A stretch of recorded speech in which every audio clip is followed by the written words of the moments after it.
Twice a month on a Monday, I invite authors into my home. We talk about books, writing, life as an author, and whatever comes to mind. And tonight I have a returning guest, award-winning author, Margaret Izard. She has been on our show before, and she's such a joy to talk to. So how are you this evening, my dear? I'm wonderful. How are you doing, Tina? I'm doing good. I was trying to think, when was the last time you were on? Has it been a year? It's been, I think, about 6 months. About 6 months, yeah. It just goes by so quick. It really does. It does. Busy.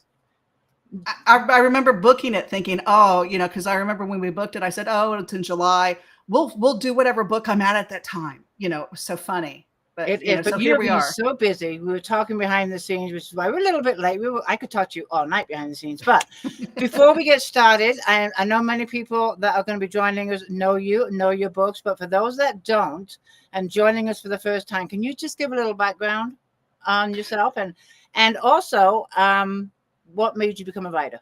Those two things together. Sure, I'll put a few things. I love talking. I think that's why Tina likes having me on, is because I'm a chataholic. I'm drinking my tea. You're drinking your tea. Yes, I have my ice water. I don't have tea tonight. But my name is Margaret Izard. I've won numerous awards for my writing. I write paranormal romance. The first book that I published was Stone of Love, which was published a year ago in March. And that is my introduction to my series, is Stone of Love. My series is Stones of Iona, and that focuses on magic fae stones from Scotland, from the Fae. I am a mother of triplets. I live in Houston, Texas, down South Texas, and my triplets are in their 20s. Two of them do still live at home. How I got started in writing. I started writing in my 30s. I quit. For those of you who don't know, I have a formal education in dance. I'm formally trained ballet, modern, tap, jazz. Attended a performing arts high school, have a bachelor's degree in dance, danced professionally through college. So the arts and acting and performing and storytelling have been a part of my life since I could remember. Very young age, I danced, put on records and danced in the living room and stood on my head until I passed out and climbed cabinets. And so my mother kept putting me in dance classes. But I started writing in my 30s, quit, had the triplets, tutored them through school, got them through college. As we came out of the pandemic, I just kind of looked at myself and said, I really want to do something. I hadn't done a lot of things in a long time. And, I'd done things, don't get me wrong, but something for myself. So I just said I wanted to do something. And so I started writing. I had stories in my head. I had stories in my heart. I had messages in my heart I wanted to share. And I just started writing, and I started taking workshops and started getting involved. I've been writing full time for probably about 6 years now. Published my first book a little bit over a year ago. Tina and I were talking about this before we came on. I had mentioned that I've been in the querying trenches for 2.5 years looking for a publisher, an agent, and I do have a publisher, Wild Rose Press, who I love very much, who treat me very well. And so, but the querying trenches are a hard place to be if you're a writer. There's a lot of no's, a lot of wondering why, because you don't get feedback. But that's kind of what's brought me to today. And where I'm currently at, there's 7 books in the series. We have 5 books in the series published. Book 6 is coming out in September, the second Christmas book, and I'm currently editing that last 7th book in the series to finally close it out. And after that, we're going to look to our Shape-Shifting Dragons series.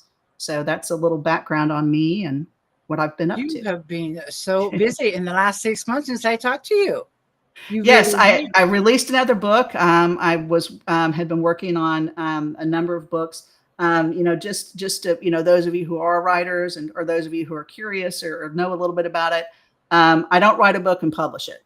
I write a book and I sit on it and I work on it. And I've got a few, when I published Stone of Love, I had 3 books in that series already written. And I had 2 books in the Dragon series already written by that time.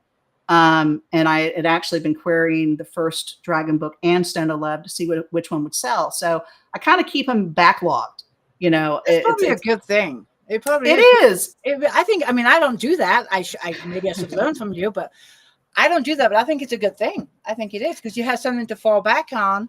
And not only that, if you have books out there, you know, you don't have to rely on that income until you have the time to find a buyer. Right. Right. Yeah. Because I'm not, I'm not self-published. And so it takes, it takes time, to find a buyer. And for those of you who don't have a traditional publisher or don't understand how the process works, each book is a separate contract. So just because I have a series, there's no guarantee that they're going to sign the next book, and that's an unfortunate part of the business is, if a book isn't selling and a book isn't doing well, even though the author intends it to be a series, sometimes it doesn't see itself. The series doesn't see itself published because the publisher may not be interested in seeing the whole thing published. That usually doesn't happen. Usually an author will turn and self-publish the rest of the books to get them out. It's just a question of resources and business. I've been fortunate enough to have great fans from groups like this that have supported my books, and it's nice to have a publisher and an editor who sits there and goes, "So what's next?" Yes. It is nice because it's and I have my first publisher left. So, my first editor left. And so I have a second editor, and it's so interesting because she's like, "Well, I'm really kind of curious, but wait, don't tell me," because she's one of these editors who doesn't want to know until she gets the book. So when I start talking about, my stories, it's, I'll get to a point and I'll stop real sudden. And she's like, "Well, what happens?" And I'm like, "Well, you tell me you don't want to know." So it's interesting. You've got her intrigued. You've got her interest in this. So that tells you your writing's good. It is. Thank you. But the Stones of Iona, did I say it right? Yes. It's a series. Did you know when you started writing this book in book 1 that it was going to be a series? Did you plot it? Because I know you're a plotter. You plot your books. So did you plot this out to be a series, or did that just kind of unfold when you wrote book 1? Good question. And I get asked that because it is a long series. Initially it was a trilogy. It was a focus because there's 7 stones. So it was a focus on the 3, because there's 3 good stones, 3 evil stones, and then the 6 stones come together that show the Stone of Destiny. And I was going to accomplish this through the story of the 3 good stones, because the evil stones hunt the good stones. So originally, when I first outlined the series and started writing the first book, it was a 3-book series. And we were going to go through the story arc of the evil stones finding the good stones, and then we were going to get to the Stone of Destiny. And as I started writing the first book and started plugging in these characters and started putting, getting more details from the overall, because there was an overall arc of the series, and then it was, okay, now let's focus on this one story. Here is Colin and Bree's story, and here's how we're going to tell this. And as because there's 2 arcs within it. There's the arc of the series. There's the story of recovery of the stones and what we're going to do with those stones and how they have to come back to the Fae and all this. And then each story within each book is a love story of that couple and how that couple finds their love and how they resolve that. So there's a story arc in the book.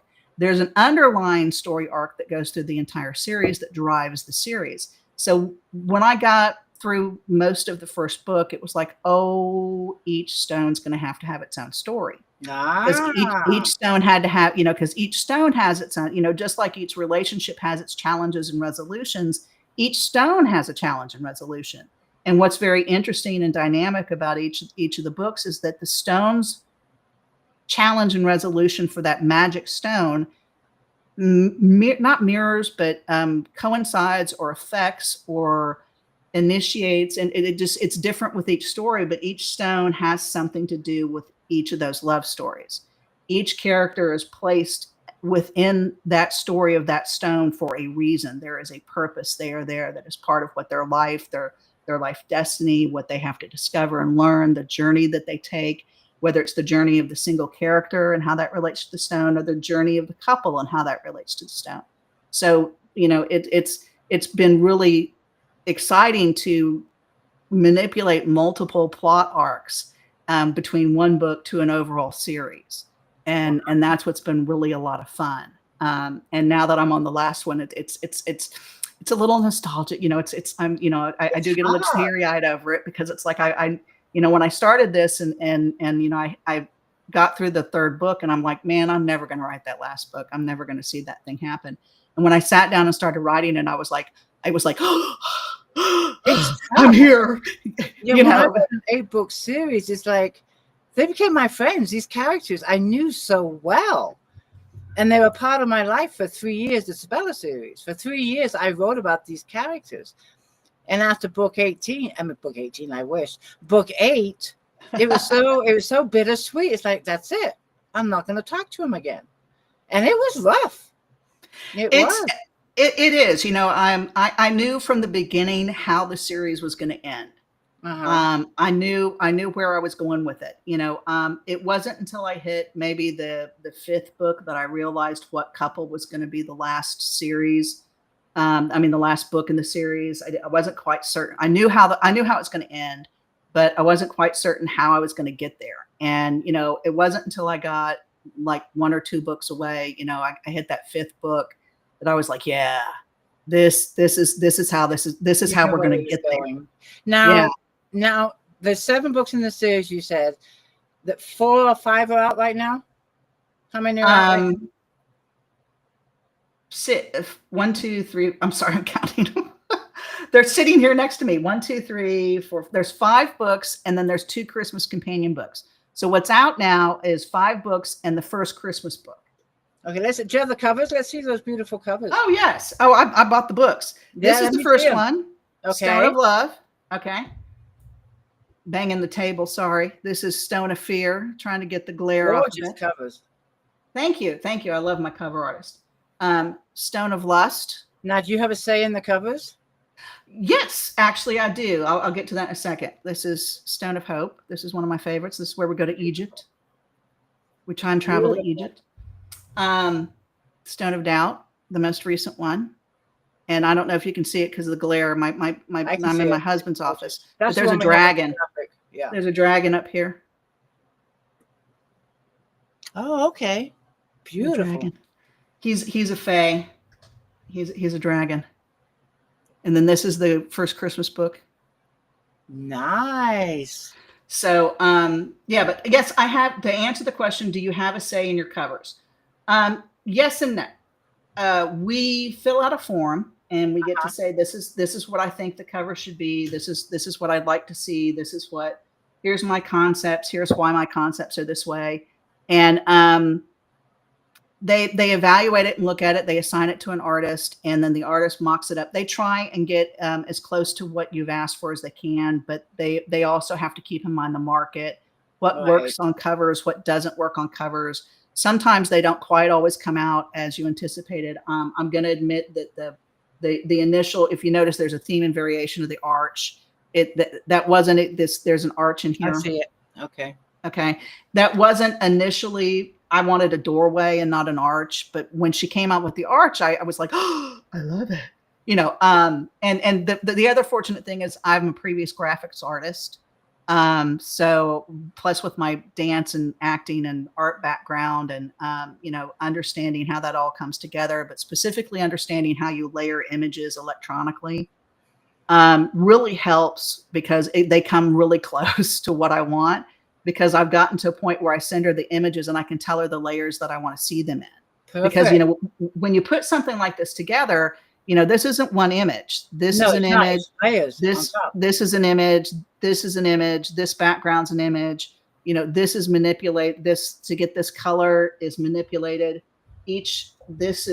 That plaid is actually this plaid that's red that's manipulated to be the right color, which is the same as this green one. It's amazing what you can do with digital. Hue and saturation. Yeah. You know, really if you understand how to manipulate images, it's very easy to talk to a graphic artist because you can start using the terms and the words that Photoshop uses.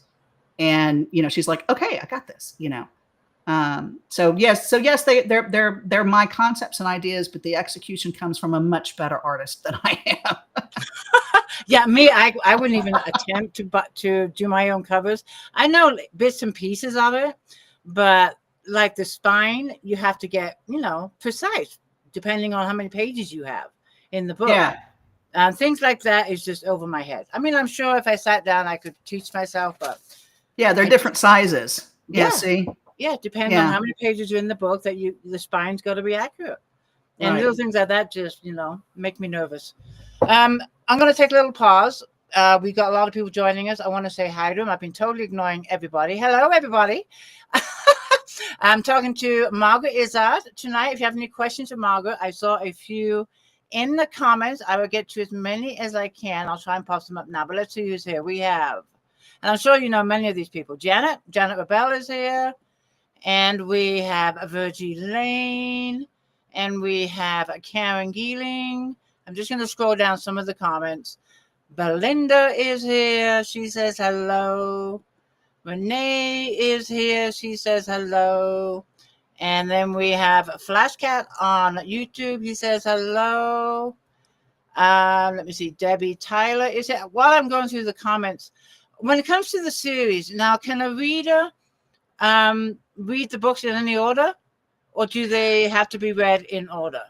I get asked that. And here's what, and I've had to work hard to do this. There is just enough at the beginning of each book that gives you just enough to get through that book. There's just enough of a backstory information that you don't get the full story from the previous books. You just get enough information about the stones and what's going on. And okay, so I get it. We're trying to find these stones and we're doing, so here's where we're at. So you kind of get this itty bitty recap of, this is where we're at. This is what's going on. And we're going to go forward from here. So it's just enough to get through that book because the details you're given involve the story progression of that book. Is it everything that's been in the series? Impossible. That would drag you at every beginning. You guys would be like, oh yeah, D and F. I did not finish that. What my critics say, the critiquers, especially the editorial critiquers say is the series is much better if you read it in order because there's certain things occur, certain developments occur. As I mentioned, there is a story arc for the entire series. So, there is a climax occurs in the series.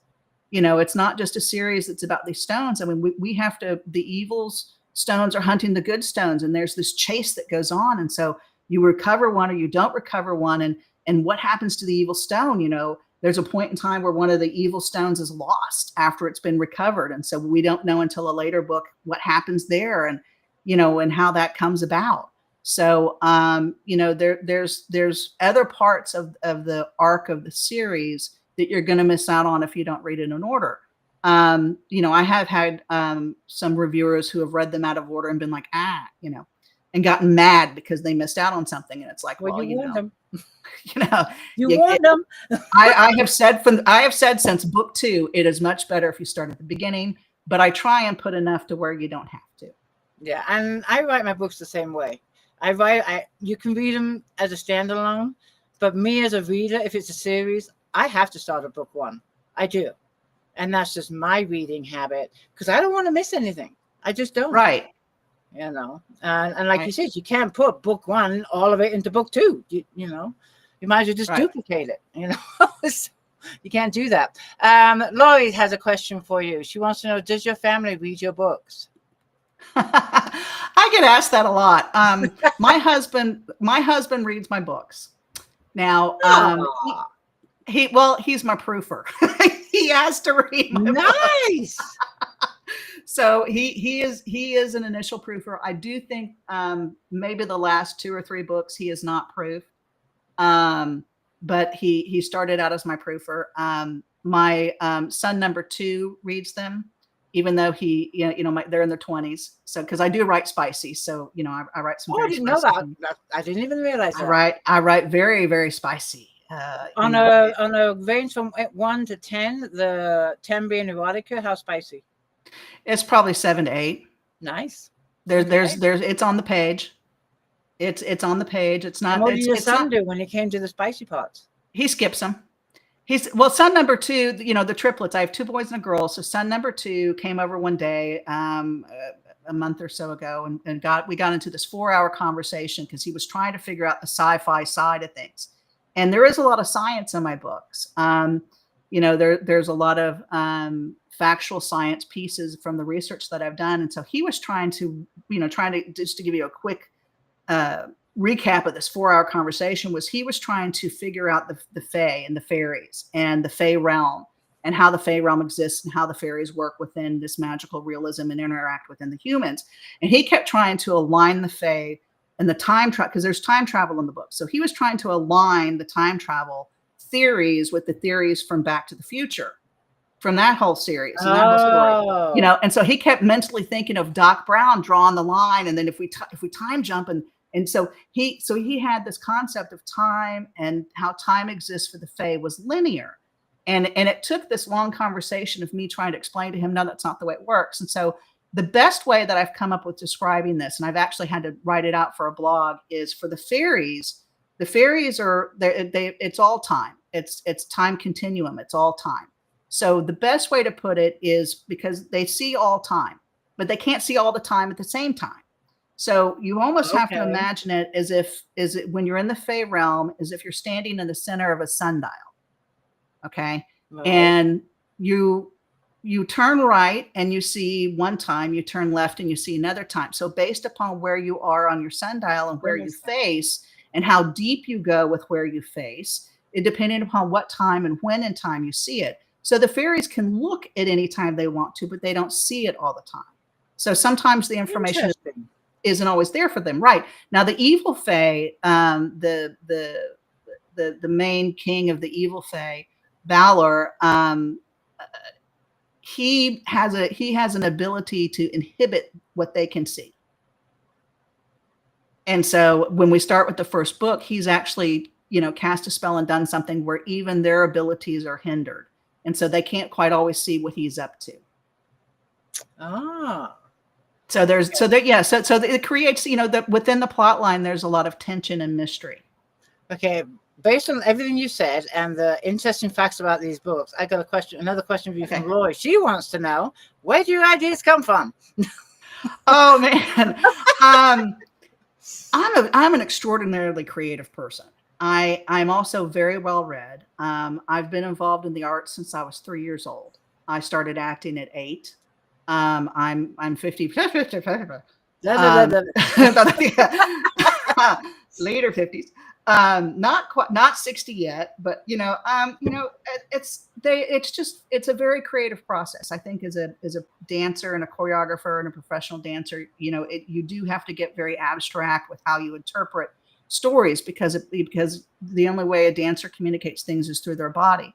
So having a very abstract view on things comes very easily for me. So it started with research. I love Scotland. I love Scottish. I loved the Fae and the folklore and the fantasy of it and magical realism and how it interacts with the humans. And so I just started researching and reading and exploring that.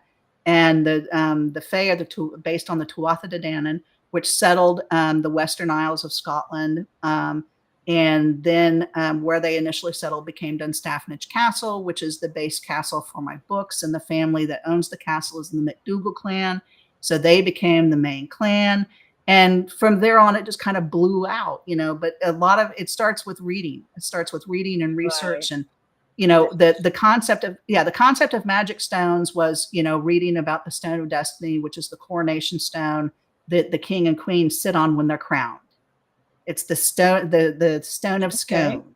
And they literally sit on this big, giant brick rectangle stone, which I've seen. We were not allowed to photograph it when I saw it. It was at Edinburgh Castle when I was there. It's since then been moved. Huh? I wonder why you couldn't photograph it.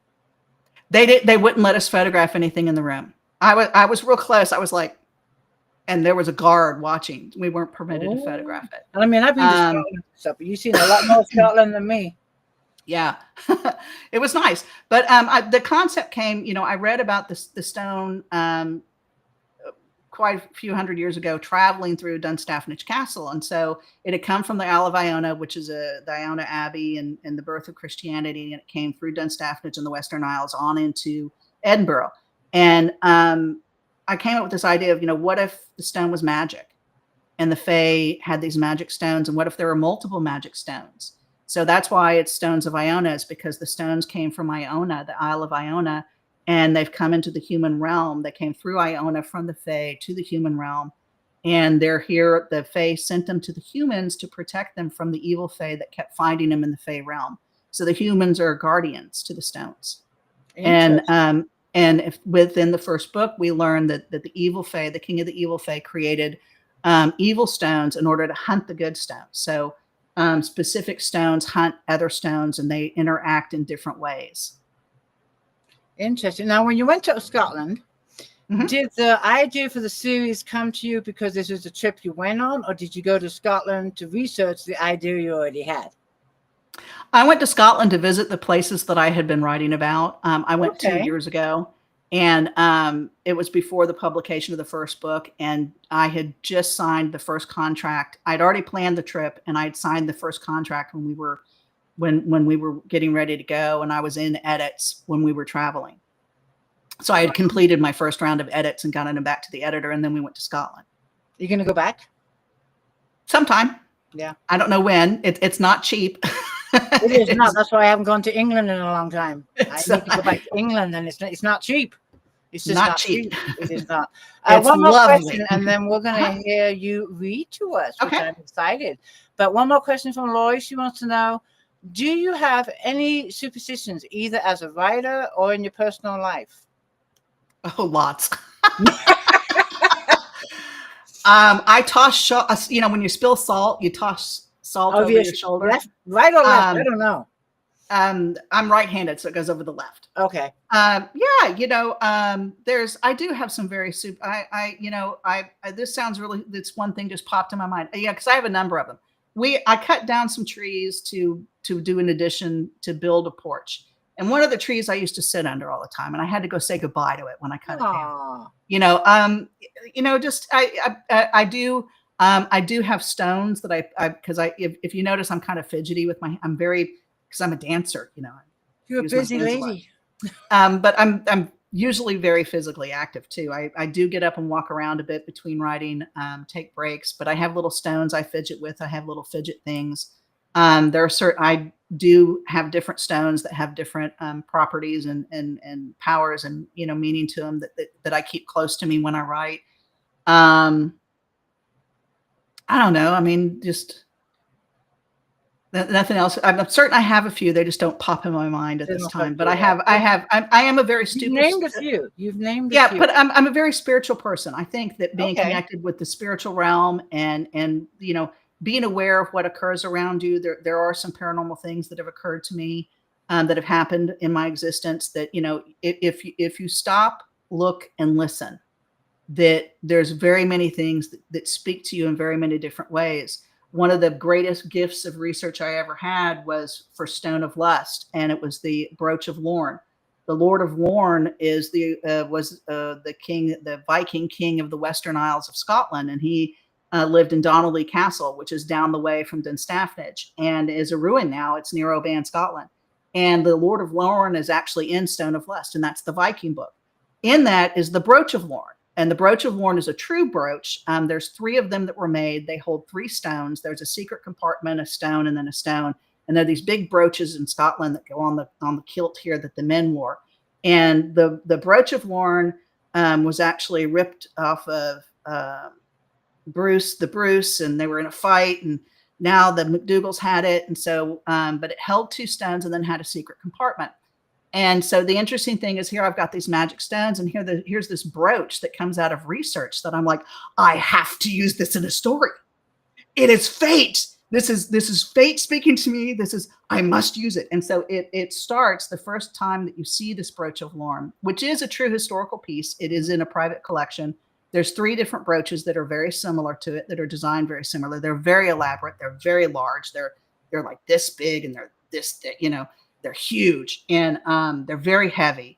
But they had the secret compartment held bones, and they held, papers and that said you wrote little words on. And so I incorporated it in Stone of Lust, and it actually appears later, and I'm not going to say where because please don't. It's a spoiler for a book coming out. Well, you certainly know the history of Scotland, and I love how you incorporate some of this into your books. The folklore, yeah. My most recent, a magazine, a review magazine came out just last week where they reviewed Stone of Hope. And Stone of Hope is where we time travel to Egypt of the 1930s and we land in an Egyptian dig. So it's kind of a cross between the Mummy and Romancing the Stone. Is kind of where the story crosses. It's comps, you would call it. And what she said was that, the way, because I do blend Egyptian mythology with Scottish mythology, with Scotland mythology, and the Fae mythology, and the Tuatha De Danann. And there's a parallel and a blending between this Egyptian mythology and these Fae. And I got complimented on seamlessly blending these and making it part of a plot point and part of how the plot and how the story advances forward and why this happens to the stone or why it doesn't happen to the stone. Because the final climax occurs in I gotta remember what dig. Horus, it's the sun god, and anyway, it occurs in a throne room. The final climactic scene occurs in a throne room in an Egyptian dig. So very dynamic. Very good. Now the last book. When is the last book of the series coming out? It's in edits right now. Stone of Destiny is the last book. Y'all are like, how many stones are there? There's 7. Love, fear, lust, hope, doubt, faith, destiny. Okay. So Stone of Destiny is in edits right now. I'm working on it at this point in time. I look to a publication sometime in January. Oh wow, New Year. I don't have a date yet, but based upon where we're trekking and how we're going, right. When I turned in Stone of Faith, I turned it in, and this is very short for my publisher. My publisher normally gives at least anywhere from 4 to 6 months. You turn in your final copy, and they've finished production and everything's done, and so it's like 4 to 6 months out that it goes for sale. So when I turned in Stone of Faith, I got 3 months. I was like, oh wow. Yeah, so the pre-sale links will come up at the end of this month, and I just turned it in last awesome. month. So yeah, awesome. I'm excited. But anyway. All right, sweetie, we're going to take a little break because you are going to read to us. I just love it when authors read from their work. So I'm going to hand it over to you. Take your time. You said you had to do a little prep work before you can. Well, no, I just had to pull it up, so I'm not going to see you guys. So you're ready. That's okay. Well, prep work meaning that I'm going to set it up. All right. And I know. Thank you so much. I'm going to try and be brief. When we were in the 4th book, Stone of Hope, Evie and Ewan are twins and brother and sister. And their parents are from the first book, Stone of Love, which are Colin and Bree. So Evie and Ewan, they're 13 years old. They're teenagers. Their uncle, who is Bree's brother,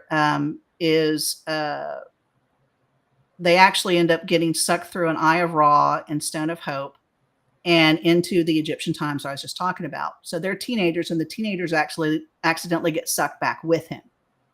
While we're there, they've known for some time that Evie and Ewan have Fae abilities. They're humans, and they have some Fae abilities that they've been gifted by the Fae. So they're teenagers at this time. During the course of Stone of Hope, a Fae boy secretly shows up and helps Evie with some of the things that she has to do to help her uncle as they time travel into Egypt of the 30s and as they find their resolution. They have to rely upon Evie's powers in order to do that. So this secret Fae boy shows up, and she never knows who he is. They spend some time together when she's 13 years old, and he disappears, and he leaves. And when we find out at the end of Stone of Hope, at the end of that book, it turns out that his mother is the Fae that helps the humans, and he's been told that he has to go to the Fae Council to answer for things that he's done. And that's part of the ending of Stone of Hope, at least for Evie's storyline. So when we get into Stone of Doubt, which is Evie's story, her Fae boy that she doesn't know the name of has been missing. He's been gone, and she hasn't been able to communicate with him. He gave her this Fae ball that she can call him. And so he's disappeared for like 7 or 8 years. And as she's grown into adulthood, she hasn't seen him. She hasn't been able to call him ever since she came back to the human realm. So it's kind of been a heartbreaking thing for her. When we get into the beginning of Stone of Doubt, he actually appears because he went to Fae prison because he wasn't supposed to help her. He was sneaking to the human realm to see his little sweetheart. So he wasn't supposed to see her. So the scene I'm going to read, it's rather short, but now that I've built it up, you can understand some of the revelations that are going to occur in the scene because it's some revelations for Evie. And now that I've set it up, you understand why her Fae boy, who is Aoden, was gone, and now he's returned to her life. So I'm going to go ahead and get started. Perfect. Okay. A hand brushed her shoulder. When she turned, she met Aoden's smiling face. Hello, Evie. His touch rooted her in the spot. The clouds blew away, revealing a room made of blue crystal that glittered in the dusk light. Sorry, I hit something. Aoden rotated them as he kept his hands on her shoulders. Before Evie was a large window the size of an entire room. They stood on a cliff, and beyond was a bright aqua sea that moved with soft waves as the sun set over the land, casting the sky in a warm tone of orange and red. A blue dragon flew overhead, flashing green in the sunlight as it screeched into the air, and the beat of his wings came to Evie, steady with each whoosh. She breathed as Aoden wrapped his arms around her, pulling her against his muscular chest. Welcome to Boromir Castle, my home. She turned as he held her in his arms. Your home? You mean the Fae realm? Aoden brushed his fingers over her cheek. Aye. He gazed at her momentarily with a grin spread over his face. Come, I wish to show you around the castle before we meet the others. He pulled her hand and she tugged back, stopping him. The ball, it still calls you? He nodded as he turned and she tugged again. You mentioned punishment. What for? He took her hand and kissed the back. For showing you spells I wasn't allowed to. Evie stood staring at him as the edges of his eyes crinkled. She looked down, her mind rolling over memories as the past connected with the present. Then his statement. She gasped. The Fae, they punished you for helping me. Her eyes connected with his. Your punishment was because of me. You didn't leave me. They kept you away. Aoden stepped to her, his hand on her cheek. Aye, that's true. He bent and brushed a kiss. Tingles like before shot to her toes, electrifying her body. Aoden's whisper brushed her ear, and I'd do it all over again. The end. Beautiful. Thank you so much. And thank you for the introduction up to that scene. It did help. Beautiful. Yeah. You kind of need a little grounding, but she comes to this revelation where he's been gone for so long, and then she realizes that they kept him away. Yeah. Beautiful. I want to put up some comments. People that enjoyed it. We all love hearing authors read their work. This book sounds amazing. And where'd it go? This book's that's what I just put up. That's what they're all saying. That's why that was the same comment as someone before. Belinda says she loves it. Karen says amazing. I do enjoy it. Virgie says thank you for the live read. It's awesome. Lisa says I love it when authors read from their books. And one more comment. Carol says, one of my favorite parts of the chat are the authors reading from their books. I want to pop up some questions. This one is from Lisa Haney. What inspired you to write this series? I loved Scotland. I wanted to write about Scotland. I have read for years. I started reading romance when I snuck my older sister's books out of her room. They were little Harlequin books, back in the 80s. And they were the shorter ones that you always got from Harlequin because they had the little Harlequin dancer on it. Yeah. And, and I always loved that being a dancer, that always spoke to me. So I picked it up because of that logo, but then I started reading them.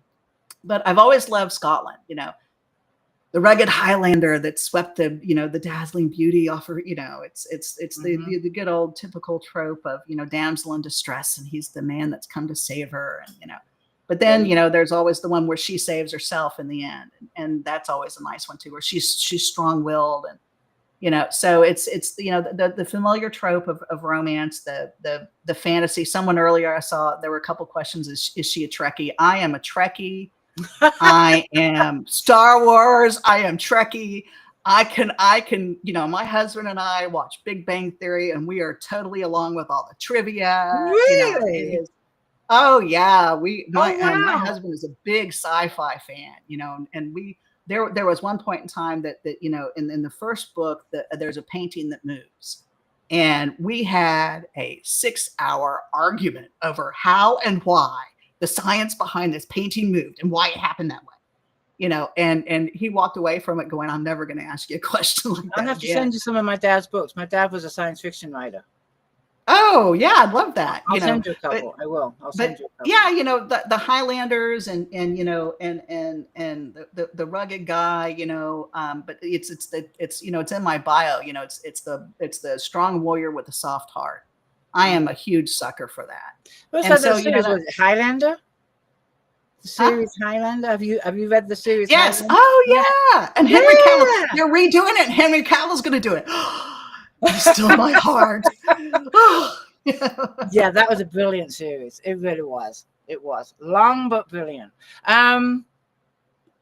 Belinda would like to know, do you have any of the previous characters in the next book, or all each book new characters? And you might have covered this a little bit when you're talking about the series. No, that's a good question. They're layered in. So by the time you finish Stone of Love, you have met most every character. They've been mentioned. They've been talked about. Most every character that's in the series. You get most of the main ones by that point in time. There's some other ones that are introduced later on, but the way I layer them in, so you kind of get a little, they're minor characters. That's kind of an interesting thing, because I got in a conversation with someone from this group a lot over bringing minor characters forward to be major characters in the next book. And that's sort of the art of weaving a character into a previous story and then bringing them to the forefront in the next story, so that they get their story told. Because everyone's got a story. It's just a question of what the story is and what it's going to be about. Just because they're a minor character doesn't mean they don't have a story. And they end up getting their own. That's right. They all get to have their stories told. So and that's kind of a fun thing, is because when I got to the last book, I didn't know who it was going to be. And I ended up, I got asked this, do you change? I'm a plotter. So, do you change your stuff? And yeah, I got to the end of Stone of Faith. And I can't say what it is because the book's not out yet, but I got to the end of it. And there's a character's fate that I had to change. I had to change their ending. Wow. And because it fed until you finished. Yeah, I didn't see it coming until it finished. And I shed a tear. I shed a tear over it, because I didn't want to do that to a character, or I didn't want to do that to that character. I didn't want that character's ending to be that way, but it had to, because it fed the next story. And so, I was like, oh man, sorry, dude. Wow. And there's a question earlier on. I think Lori Chasko asked it, but she wanted to know if your characters talk to you while you're writing the books. Yes, I dream of them. Oh, you dream of them? I dream of them. I have dreams about them. They talk to me in dreams, especially the men, but the women too. But yeah, I dream of their situations. I dream of things that might happen or could happen, or my dreams do take some weird turns. I think all of ours do, whether it's based upon anxiety or what you're coping with and dealing with. But yeah, and there's as a plotter, I run the scenes through my mind from my acting experience. It's I'm the director, the characters are my actors. I'm plotting that, I'm staging the scene. We go here and we do this, we do that, And so and dialogue, sometimes it's dialogue driven, sometimes it's action driven as to what I'm doing and how I'm doing it. So I'll sit down and just totally think through a scene before it goes down. Sometimes it's dialogue points, and it's just dialogue that has nothing around it. It's just dialogue. He said, she said, and then, you layer in what choreography you want to put around that, or what props you want to put in. That's another interesting thing, is another thing I like playing with is pulling another character's point of view through a character's point of view. So if there's two people in a scene and you're in her point of view, you can pull his point of view through her, because she's watching him. So through his actions and what she's seeing and her reactions to what he's doing, you pull his point of view through.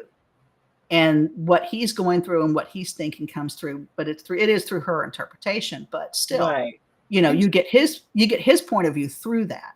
That's true. Yeah. So I like playing with that too. Oh yeah, I can see why. Lisa would like to know. Oh, never mind. I thought, oh, here it is, wrong one.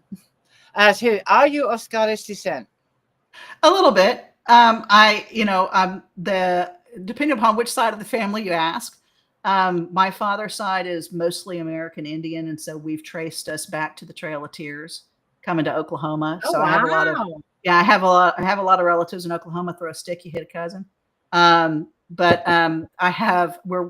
related to the Great Llewellyn, which is a war hero to the English. There is some Scottish in there, probably not as much as the Indian and the British, but there is some Scottish. There's also some Scandinavian. That's what happens when everyone gets on the genealogy and starts researching it. But I did have my father had found a great grandmother that was purebred Choctaw Indian. And so he had found some documents. And after he passed, a distant cousin asked me about some documents. And so, just for fun, one day I went down this rabbit hole of trying to find these documents. And I ended up in the Dawes Report, which is the research that was done after the Oklahoma land thing for the Indians. And they were going to give all the land to the Indians. And so the government messed it up. And so the president sent Dawes down, Mr. Dawes. And so they had all these hearings. And so there's a hearing that my ancestors were involved in concerning having to define themselves as American Indians in order to get land in Oklahoma. And so I read, I have, it's 80 something pages of testimony. Wow. Of this hearing of my grandparents 5 times removed speaking of their lives. It's haunting and disturbing. I found out that she had a brother that we didn't know existed that was committed at the time. There's a book that we right didn't. I know that's a book. That's a book. It might be haunting and disturbing, but it's a good book. It would, yeah. There's a friend that talks about chasing him into the hills, and we had to go get him. He was committed in the insane asylum in San Antonio that's still there. Back in the early 1900s. So who knew? All right, a couple more questions. Okay. Totally off topic. Debbie Tyler would like to know, off topic, but how was it like raising triplets? I cannot imagine 3 babies at once. I get that question all the time. Oh, it's after you get over the first off, my husband's expression was, for about 2 weeks, when we found out. It was an ultrasound we found out. And, we were prepared. I had a great OBGYN that sat me down and was like, your life will never be the same. And he was totally, he was totally right. He goes, that because I'm sitting there, holding what to expect when you're expecting. He goes, you can read the first chapter and throw the rest of the book away. And that's what it was like. It was one day at a time. There's 2 boys and a girl. They were premature. They were in the hospital. They were born at 32 weeks. The boys were 4 pounds each. She was 3.5 pounds. Each stage was a different challenge. They're 27 now. This is a challenge now. I just chewed out son number 2 the other day for messing up. He didn't even live here. So every day is a challenge. It's and Bill and I, my husband and I, we just embraced it for what it was. It was this is our life and this is what we're doing, and it's unique and it's different and it's exciting. It's challenging. It's you have to laugh. There were times when we would feed them at 2 and 3 in the morning, and we'd sit there and make their little mouth when they're babies, make their little mouths move, and we would have conversations between them, what we think would happen when they were, I'm going to be a football star. I'm going to be a cheerleader. I'm going to be, we just embraced it and embraced the crazy. We embraced the crazy and made it fun. There you go. Good attitude. Really good attitude. I'm looking at the time. These hours go by so quick. Can you let us know what you're working on now? Now that this series is finished, it's in edits, book number 7. I'm sure you've been working on something. Well, Yes, I have. We talked about this. We talked about this ahead of time. We did. I'm a very impatient person, and I was waiting for edits for Stone of Faith that comes out at the end of September, and no, I was waiting for Stone of Destiny, the edits I'm in now. I get them all confused, but so I was waiting for edits to come back from my editor, and I just get impatient, and so I got in a challenge about 5 years ago. I was in a writing class, got a challenge, and part of the challenge was write the genre you don't write. So I wrote contemporary. Like I said, what a challenge. Yeah, I write paranormal, and it was hard. The first few scenes, when you first write a genre you're not familiar with, the flavor's different, the style's different, how things are written. I couldn't write, Scottish dialect. It was hard, but I've had some, that was 5 years ago, and so I did a couple scenes for a couple different ideas for books, and they've been kind of, marinating. They've been fermenting for a while. And so I was waiting, and, my husband, I've been thinking about this one other book, and, I came up with a title because I was making a pitch for Stone of Love. I was going to pitch Stone of Love. And as a joke, as part of a pitch, I was writing a pitch letter, and as a joke, I called it Mission Impossible in Scotland. And just as a joke, and I stared at this words, and I'm like, that's a title for a book. I'm like, oh, wow, that's a title for a book. And it'll end up being called something different because I can't use Mission Impossible. I can't use a play on the movie. But it'll end up being called something different. But I wrote it. And I wrote it in about 3 weeks. And I cracked a joke with Tina saying I spit it out, and the first draft was rough. I did not do my typical in-depth outline. I did a loose outline. I sort of embraced a little bit of pantsing on it, and which is hard for me. But I wanted to get it out, and I knew that my edits were coming, and I have this habit, the OCD of wanting to finish the project. I can't let something hang. It's got Right. that bugs me. I'll lay awake at night thinking about it, and so I spit out the first draft. It was horrible. It's short, 20,000 words, but I put together this contemporary romance, and it sort of falls between Love Again, Notting Hill, and You've Got Mail. And so it's a movie star. It's written in today's time. It's a movie star, and there's a girl who's lost her fiance. She's stuck in a rut in New York City, and she ends up inheriting her grandfather's historical pub in Scotland. And it's the oldest pub in Edinburgh, and it's actually modeled after the oldest pub in Edinburgh, the oldest public house, which is off of Holyrood Park.